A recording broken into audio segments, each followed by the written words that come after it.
And this is Little Bandology. I wasn't sure who was supposed to say it. We did it together. And this is season 2, episode number 8. I'm glad you knew that because I was not sure. It's been a while since we have visited everyone. A hot minute.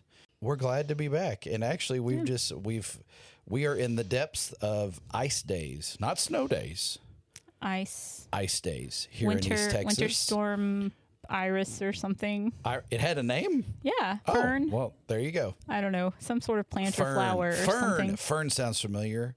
I was wondering why they called it fern. I didn't realize that was its name. I thought that was like a specific type of storm. I do think was the fern storm. No, there is definitely a name for the storm. I'm going to look it up. Oh, here we go. While she's doing that, so we went home for the weekend and we had not snow, but sleet and ice. Yeah, and it is rain. fern. Fern is the name of the storm. I knew it was like a flower or plant or something. Oh my gosh. And boy, did Fern give us a wallop. We had already anticipated not having school on Monday.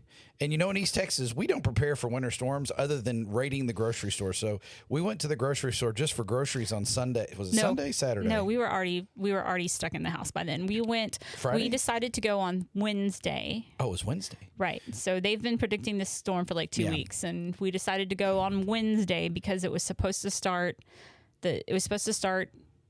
icing like Saturday. Friday night into Saturday. Well, and then it didn't until Saturday, but we decided to go on Wednesday because we thought there would still be stuff in the grocery store on Wednesday. This is strange. There were no biscuits. Those little pop biscuits, in the thing. There were none of those because I was going to get the stuff to do chicken and dumplings. There were none of those, so I had to get crescent rolls. There was hardly any bread. There was milk at the time. Yeah, There's not any milk now. We had to buy expensive bread. We had to buy really expensive bread. We never buy expensive Produce bread. was just non-existent. I was like, man, people are eating healthy. All the vegetables are gone. Right. Lunch meat, cheese, gone. Yeah, it was peanut pretty butter, bare. chips. Like apparently, people in East Texas doubling down on chips. Lots of chips There's gone. still not any There's peanut still butter. Not. We went today. Store. We finally got to get out of the house. But anyway, we've been locked in our house pretty much for the last 3 days, and we got the notification today. This is on Tuesday. It's Tuesday evening. Tuesday evening, and it is Wednesday, and we will not be having school. Yeah, so that's they 3 days in a row. again. Because in East Texas, especially rural East Texas where we are, the back roads, all the county roads, if it ices, it's just absolutely horrible. And so it refreezes every night. But in East Texas, we don't salt things. Occasionally we'll do bridges. They pre-salted before, but then it rained, and so that essentially washed all the brine away. They have resalted, I guess. There's a think little bridge next to our house that they've resalted. Some bridges, yeah. But anyway, we don't prepare the same way they do up north. Up north, as we say those. Because we just don't. We don't Yankees. have this. Yeah, this does not happen very often. About every 2 years Maybe. we get some ice or something. But I don't my even gosh, I don't even think we froze last year. No, last year was glorious. I don't think it's glorious when we don't freeze because then the bugs don't die. Oh, well, this is true. I would like to freeze at least once every year. But but not the ice. I am definitely having some student withdrawals. When we got the notification that we weren't having school again, our boys were disappointed. They were more upset than we were. They're ready to go back to school. Our daughter was not disappointed. No, she was like, she said, "Oh, yay, we get to miss conditioning and athletics." Yeah, that's our child. She's my child, definitely, for that and many other reasons. It has been. We have been cooped up in the house. I mean, we don't have cabin fever or anything. Like we've been out walking around in the ice, but when you walk on snow, everything just kind of goes woof woof as you're walking through it, and you leave a shoe print in the snow. No, we have ice, and it goes like if you're walking on a frozen lake and you hear the cracks. That's what it sounded like walking across our yard. Yeah, it's like crack, crack, crack, crack, and so that is what we have been doing. But also since the last time we have visited, we have a sponsor. Yes, we have a sponsor. A huge thank you to Premier Music Teaching Aids. Thanks, Adana and Billy. Adana and Billy have agreed to sponsor us in our podcast. They're also doing, oh gosh, what's that other podcast? The Growing Band Director. It's on my to listen list, and Yeah. it's been around a while. It's like 300 something episodes. Yeah. So they have trumped us big time, but they're also a sponsor for them. So we're excited to enter in that partnership with them. If you haven't been to premiermusicteachingaids.com, please make your way there. They have so much different stuff, and it's all stuff that we use. Yeah, we use a lot of their stuff. They've got their tuner caddies and Thumb gummies. Thumb gummies. You can also get Stickers galore. lots of stickers. You can get your brag tags. You can get your magnets for your fingering charts. Stamps. Stamps. You Fingering can also stamps. get Fingering your Post-its. flashcards. I use the mess out of some flashcards. She does more than I do for sure. You can get what's the little thing with the fan? The air. the Visier. The Visiers. Yes, you can get those. They are now starting to do some T-shirts. Check them out at tons. TMEA. Yes, and they're Super cute T-shirts. You definitely want to check them out. And if you can't remember Premier Music Teaching Aids, if you see a purple booth, it's purple. it's bright purple. So You purple. cannot miss it. Purple booth, the only purple booth on the TMEA floor. Yeah, I think so. And they, of course, they go to Midwest and TBA. I mean, TMEA, Texas Music Educators Association, which is coming up in February. A couple weeks. A couple of weeks. We always enjoy our trip down to San Antonio for lots of different reasons. It's a nice little refresher. Some great clinics and concerts and things I don't know. like that. I feel like I'm not going to need it as much after this little vacation. Oh my gosh! And it's although I'm still looking forward to it. I just hope it's not as cold down there as it is up here, because sometimes San Antonio in February, you never know. Sometimes it's shorts weather. Sometimes you're bundled and your teeth are chattering. And all my follically challenged friends, my bald men's club, you got to have a beanie. Otherwise, you're going to really regret it. It feels like Midwest some years. In this particular episode, we wanted to talk about programming for your band or your ensemble, however that looks for you. And in small schools, sometimes we know that your instrumentation is not ideal. And guess what? Ours sometimes isn't either. More often not, especially at the middle school level. Yeah, our middle school is sometimes very, very unusually instrumentated. Is that a word? Instrumentated? Sure, that's a word. We'll call it a word. We'll go with it. And I have been to so many clinics on this, and there's a lot of stuff I agree with. There's a lot of stuff that we don't agree with. The main part is just remember this, only you know your band. It's true. Unless you are new to the situation, you're new on the scene. There's some tips and tricks that we're going to hopefully give you. We'll give them to you, but hopefully they will work or help you out along those lines in picking music that is appropriate for your group, but that you will still enjoy and not get so much frustrated with. Let's just start from just sort of a blank slate. So let's say it's your first year, you have no idea. You've been through the fall. You've been kind of through the marching band business. So you kind of know where your strengths and weaknesses are. You know, with marching band, it's a lot easier because your judges aren't looking at a score. And so you can do a lot of different things to help fit your band without anybody knowing what it's really supposed to look like. And so you have a lot more leeway when it comes to marching band. But then when you get to concert band, your judges are looking at a score. And so it gets a little more difficult to adjust your music to what your band is. And so, for whatever festival you're going to. Because I know not everyone, we have listeners all over the United States and outside of the United States. Not everyone goes to a similar festival or concert. So here in Texas, we have the University Interscholastic League Concert and Sight Reading Contest. So our festival, our big festival in the spring, might look different than yours. So we have to perform a march and 2 concert tunes from our approved list. So we have a list. It's called the Prescribed Music List for the great state of Texas. And there are 5 levels, 1, 2, 3, 4, 5. And you have to play based on your size school. We're a 2A. We have to play something off the 2 things off the, I believe, grade 1 list. I have no idea. I have never gone to the bottom of our list. I know you always play higher. So I always do. But you can play your level or you can play higher, but you cannot play below. So like a 5A high school cannot play a grade 1 piece. Right. They have to play something that's harder than that. But, you know, our middle school is a 1C, so they can play from the any level list they want. 1. Yeah.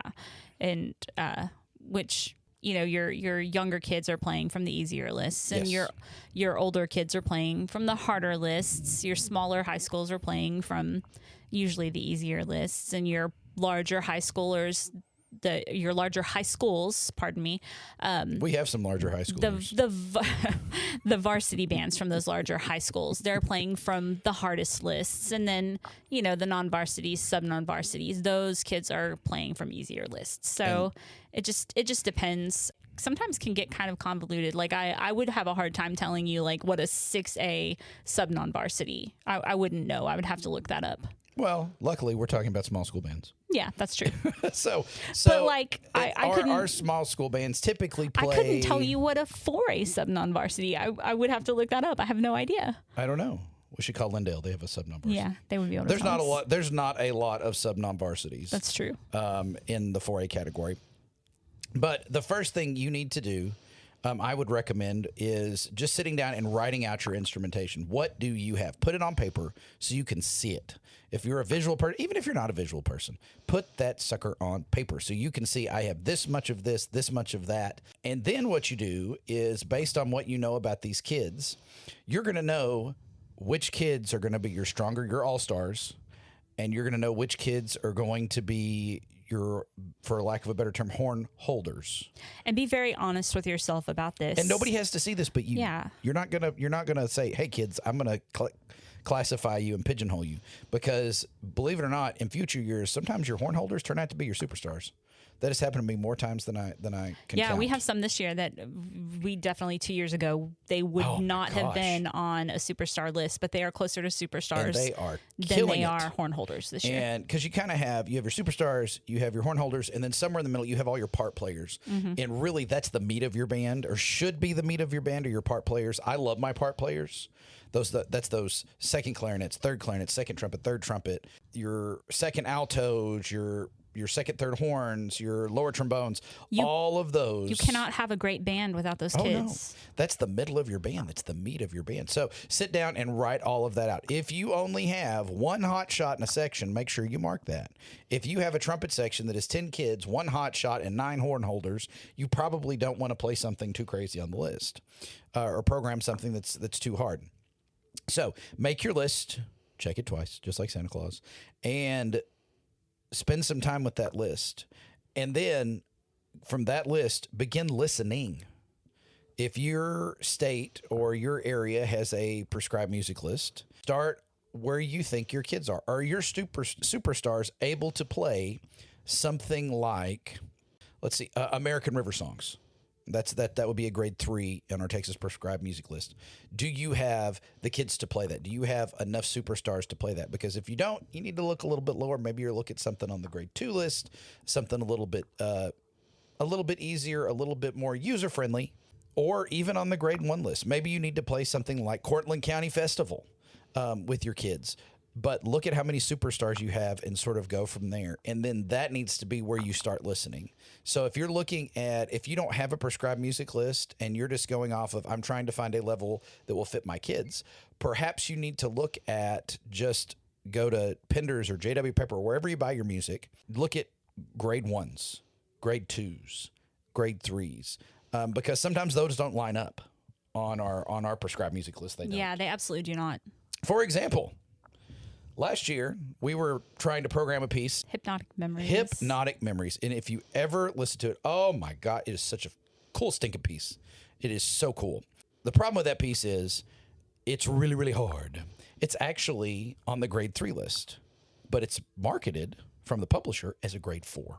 So they're not exactly all the same. And it's probably closer to a 4. Oh, it's definitely closer to a 4 than it is to It's a 3. probably marketed correctly. And it is insane. But that is an example of that. So make sure you're looking at those levels. I would say that on our PML, things are usually marketed harder than they are listed on our PML. This is so true. And they do change levels on our PML.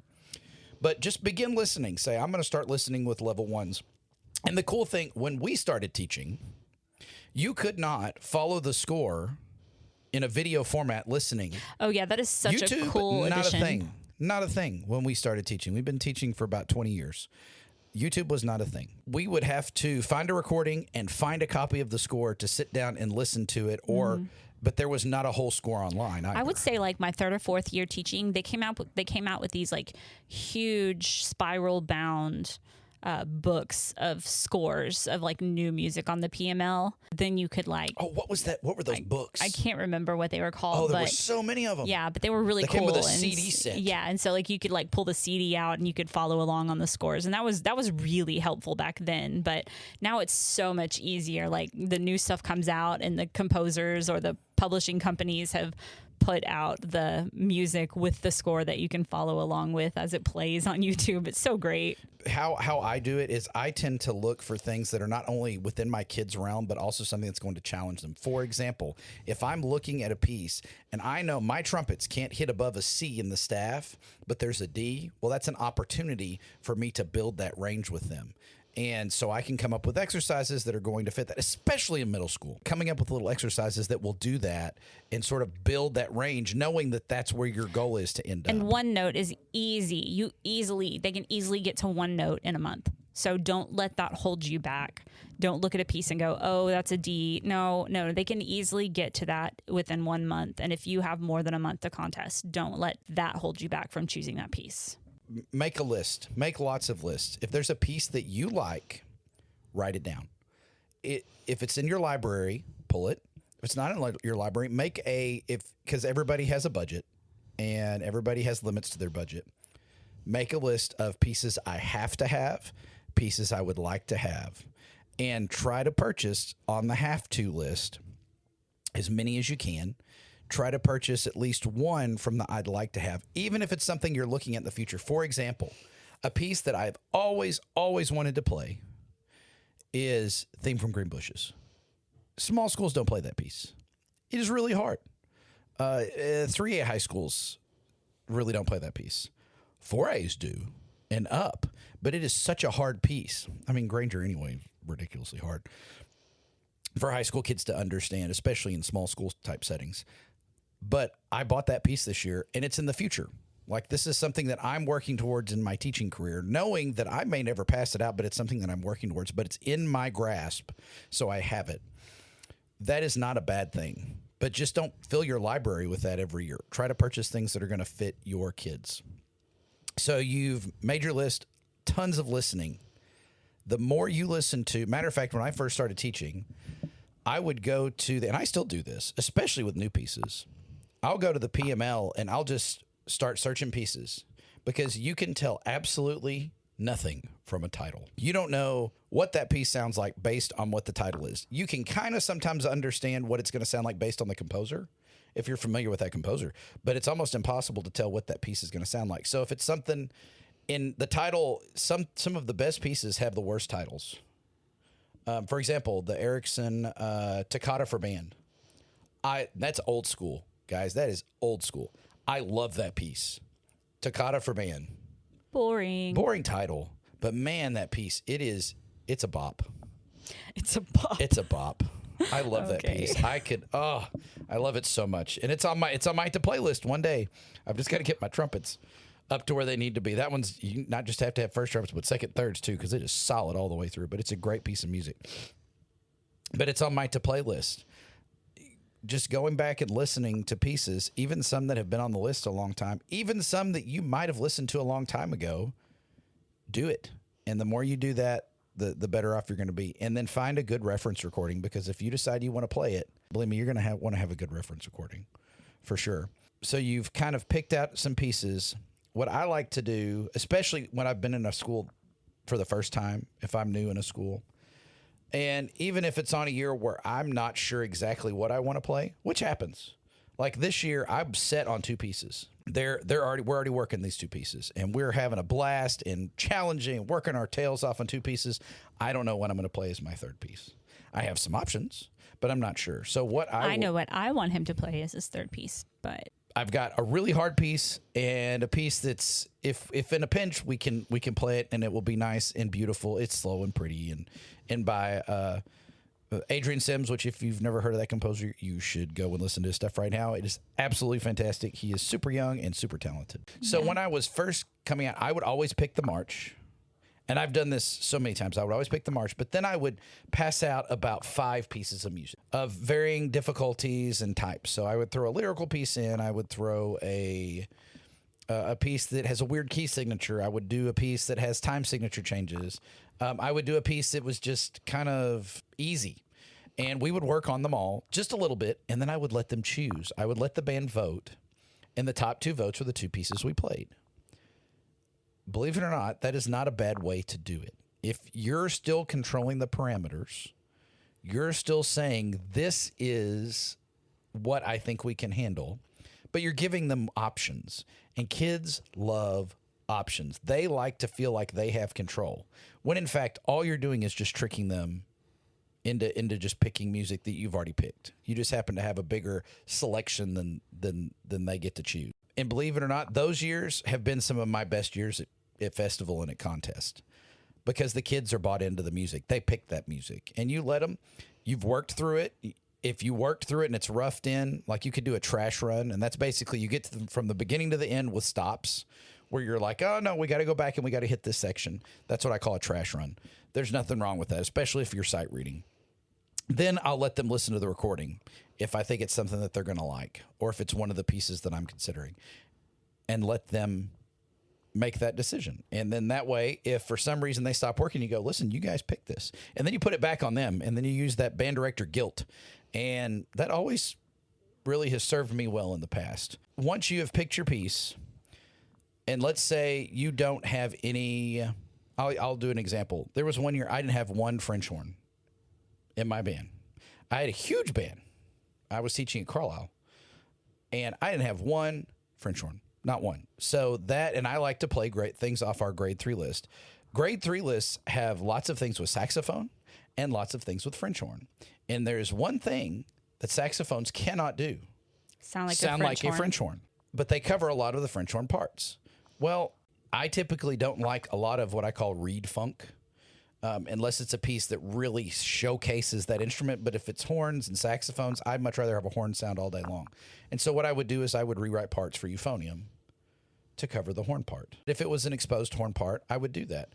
And there are times when that is entirely appropriate. And now we didn't have flex pieces back then either. Oh, yeah. No, that didn't exist. Flex pieces are brilliant. Whoever came up with that idea. I think that was like brilliant. a COVID. Wasn't that a COVID? I almost think it was. I think that was a COVID Development? COVID creation. COVID creation. Those flex pieces, they weren't around, so we had to rewrite things if we didn't have that particular But I instrument. mean, like we still do that. We still We still rewrite. do. I very rarely take a piece to contest where I haven't had to do some pencil whipping, going through and rewriting some. Now, I'm not saying I take a whole part and rewrite it. No. And if you find yourself having to rewrite too much, It's probably a sign that you shouldn't play that that might not be piece. the piece for you. If you have really strong clarinets and very weak trumpets, you might pick a piece. You might be looking at a grade 1 piece where your clarinets are holding the bulk of the melodic line, and the trumpets are just kind of fitting into that clarinet sound, which is fine. Yeah. Which is fine. And also, as a judge, and I'm pretty sure Michelle feels the same way, as do a lot of the people that I have judged with and been judged by. You judge what is in front of you. Don't be discouraged by not having a particular instrument, because that doesn't necessarily mean you're not going to be successful in the music that you pick. Point. Great point. Yeah.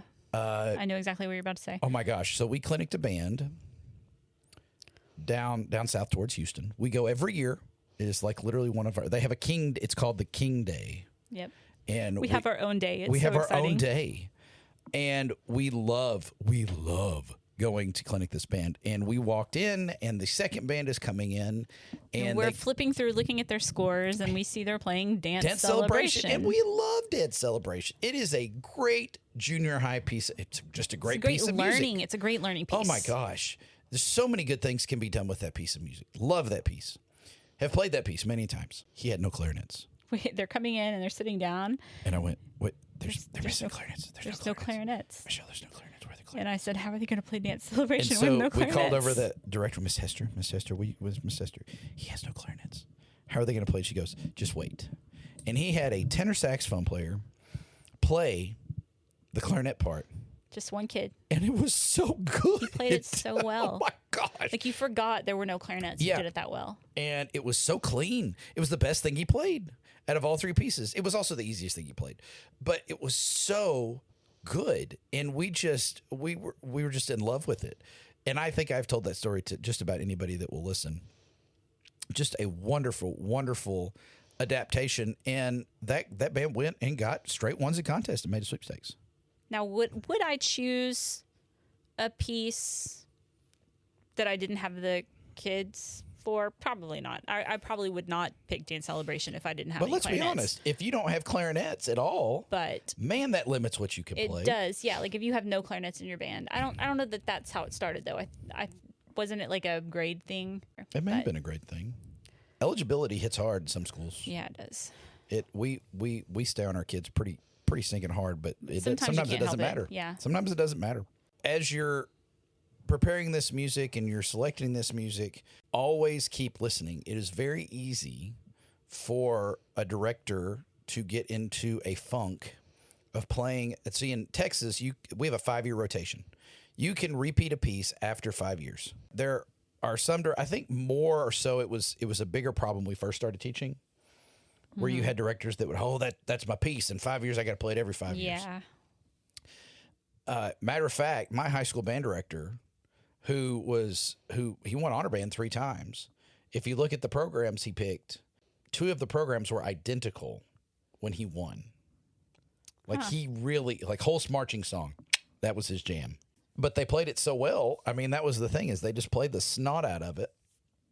Completely different group of kids. And there are pieces that I have repeated.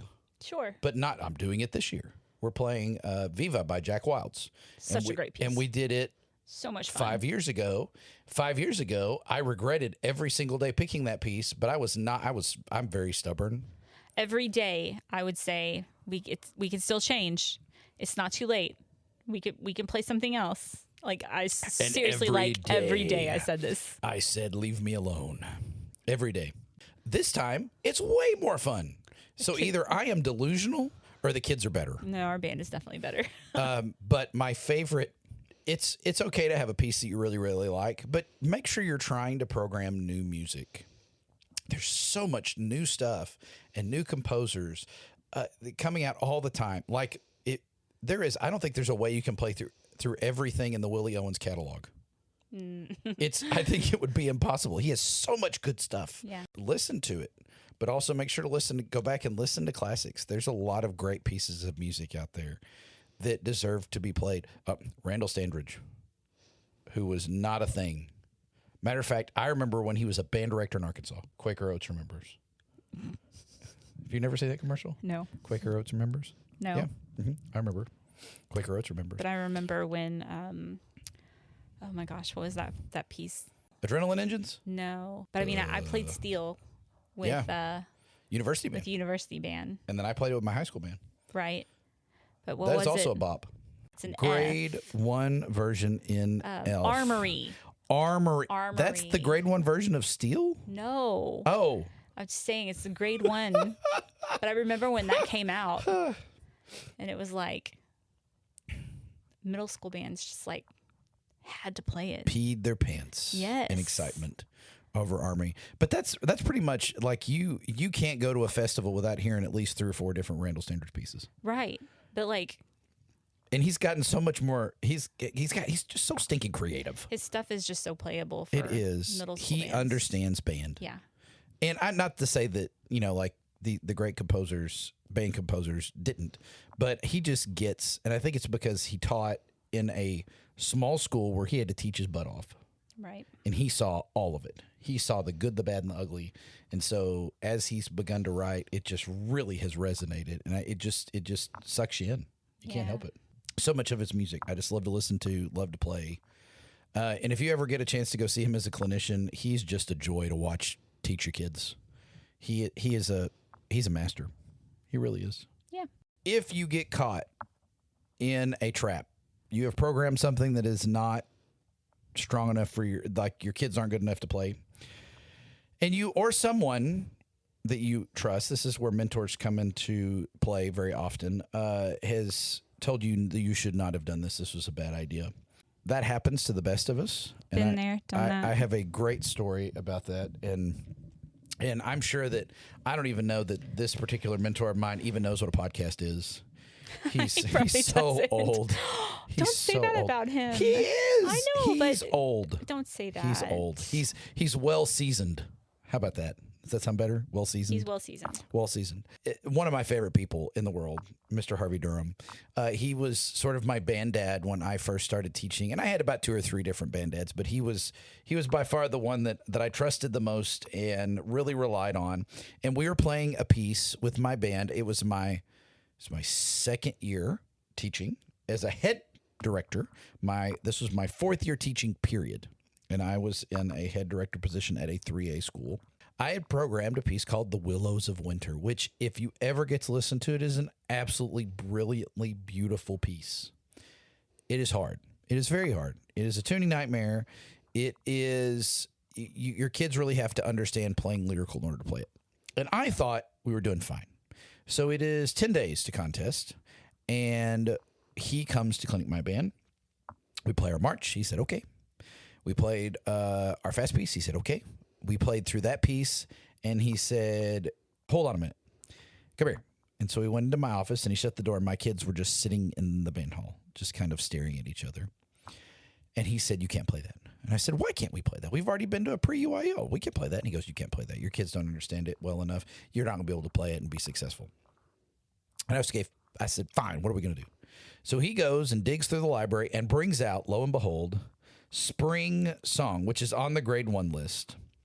Spring Song, and passes out to the kids. He goes, give me 30 minutes. And I said, okay. So he got up in front of the kids and in 30 minutes put together Spring Song, and it was fine. It is not my favorite piece. I am not a huge fan of Spring Song, but let me tell you, Spring Song that year saved my bacon in a very, very big way. So for the next however many times he has Clinic My Band, which he hasn't in a couple of years, but I have left Spring Song, the score to Spring Song, on my podium so he can see it, and he always gets a kick out of it because I'm always scared he's going to show up and he's going to say, what are you doing? You need to play Spring Song.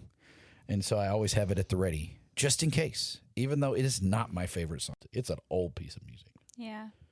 It's like right after a Portrait of a Clown on the Red Balloon. Yeah. I had to change to Dance Celebration one time.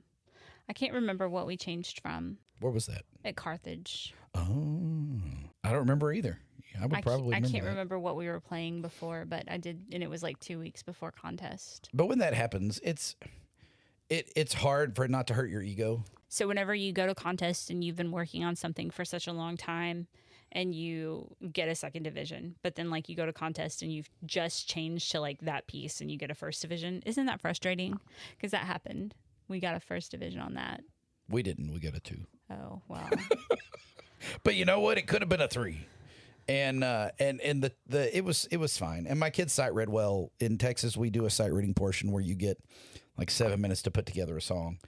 And that's really what shows how good your kids are, is that sight reading portion. Yeah. And it's very easy to get frustrated and distraught if you go to a festival and don't get the very top marks.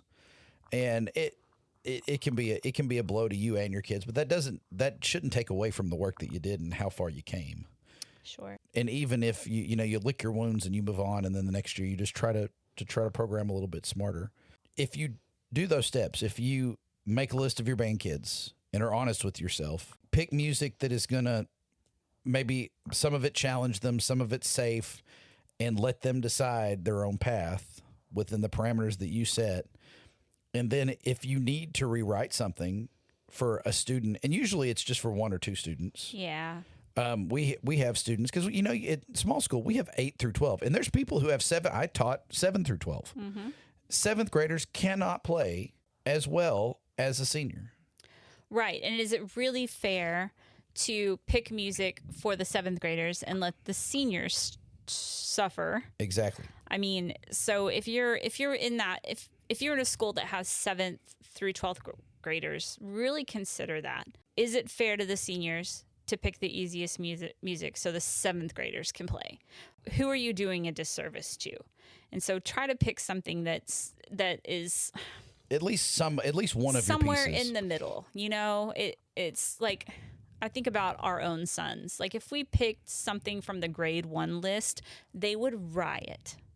Well, actually, funny story. Every time I pick a march, my horn player son goes, "Come on, Dad.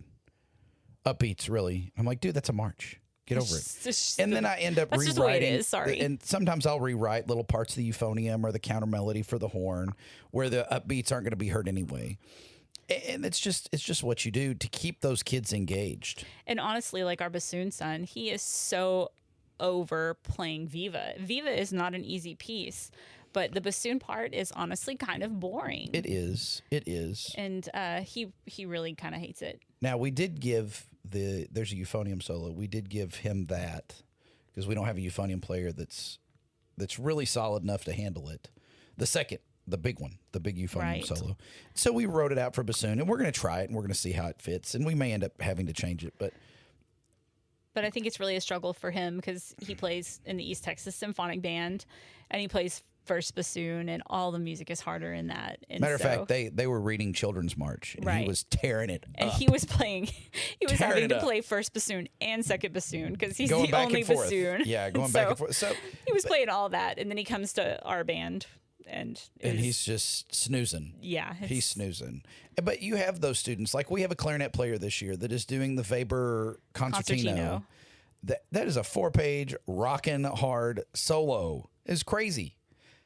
The stuff that we give her in band is not going to challenge her. However, that is a great opportunity for those kids to learn that they are part of something bigger than themselves. Sure.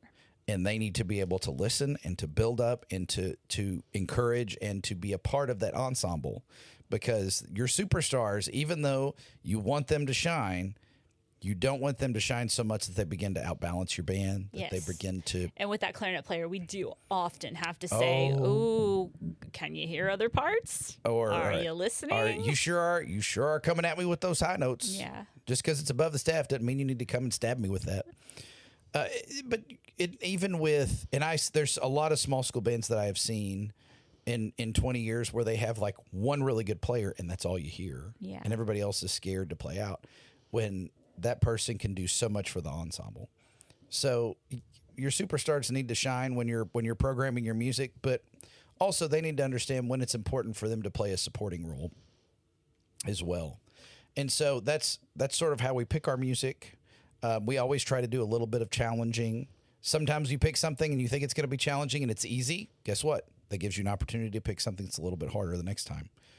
And there's nothing wrong with that. And it's an okay thing to say, okay, I think I went above and beyond to what, because even last year when we were stuck in our band hall and did not have good acoustics. Correct acoustics.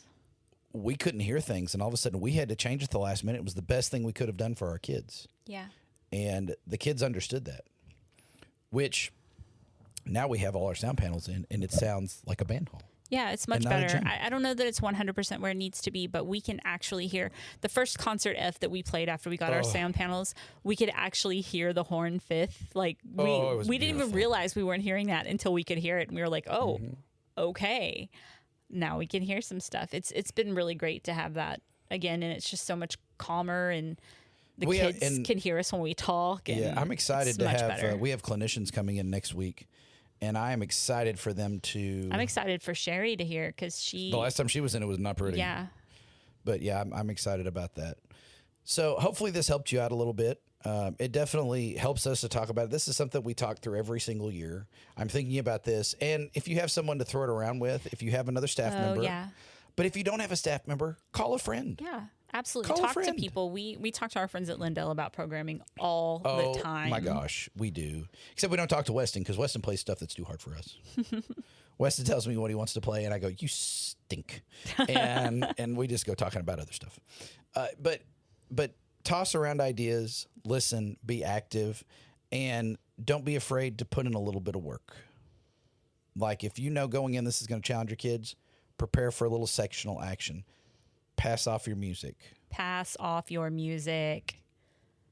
That could be a whole podcast all of itself. Do whatever works for you when it comes to pass offs. If it's listening to every single kid, do that. If it's turning in recordings, do that. Just figure out the process that works best for you. if you're in Texas and you listen to our podcast with Nikki Driver about her going to doing beginner band as an assistant principal, check out her article in the Southwestern Musician, the February. It's in your mailbox. Yeah, it should be in your mailbox. Go check out our article. We're so proud of her for getting that published. Yes, it was fantastic. Yeah, it's a great article. So check it out. And she had her Christmas concert. Yeah, she Not did too long ago. She did a Christmas concert. There's Got to play with pictures the and band. everything. We didn't get to go. We were busy at the time, but she did an excellent job, I'm sure. We're very proud of her. And I know the kids really enjoyed her being there, and I know her family was so proud of her. Yeah. And you can't beat that. You can't beat that. And her son made the All-State band, and so it's just been a really cool. It's been a great band semester year for her. For sure. Well, go to Little Bandology on Facebook. Check us out there. Give us a little like. If you have a request, you can always email us at littlebandology@gmail.com. And we look forward for you tuning in the next episode. Bye.